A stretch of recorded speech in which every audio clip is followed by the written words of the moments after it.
Նայեք, քանի տեղից հայրենասեր ձևածածները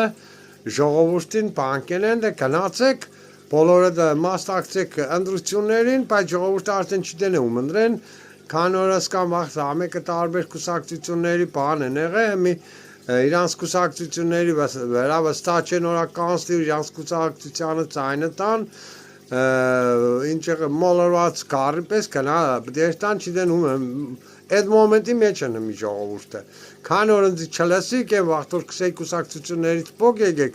միք մնացեք այդ կուսակցություններին զոմբի, արեք միացեք այս ծրագրով, բոլոր այդ կուսակցություններին բերենք նստացնենք, ազգային կլոր սեղանի վրա զդենք ճիշտ ծրագրով բան, որը սպես մոմենտին արդեն գիտենայք կմեին 90% ինչ են լցեք, չերեցիք, չլսիկ ընկակ սուտ բանը էլի այդ ձևացողների հետևիցը, որոնք որ հմի բերին ձեզ այսօրվա մեջը կայնացրին, նույն բանը, հմի գնացեք մի կնդրեք Նիկոլին, սենք Քոչարյանը կամ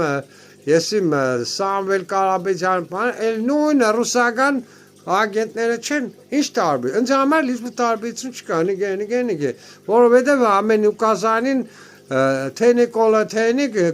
Պուտինից կստանան ինչ են էլ, հմի այդ մոմենտով կուզեն որա սարքեն էլ որ, ոտը քանի որա ռուսը չկրծավ պայել Արցախի մեջը, կուզեն որ այդ մոմենտով կդորում Արցախցի տանին ընդեղ լեցեն որա ռուսական բազա ընդեղ տան, վսյո, կամ բանը, ոչ մի օգուտ Հայաստանին չկա, դյա լսեք Քոչարյանը որակի դենակ Ոչ, մենք խոսում ենք միայն Արցախի ժողովրդի վերադարձի իրավունքի մասին, դրանից ավել մենք չենք խոսում, մեր ծրագրային բանը, և դա իրենց անբաժանելի իրավունքն է։ Իսկ դա իրատեսական եք համարում, պարոն Քոչարյան, առաջիկա տարիներ։ Հիմա եկեք խոսենք հետևյալի մասին, դու խնդիրը ֆիքսում ես ու անջատում ես այդ հարցը այս պահին իրատեսական է, թե իրատեսական չի, սա անբաժանելի իրավունք է, և սրանով պետք է զբաղվես, բայց ոչ ոք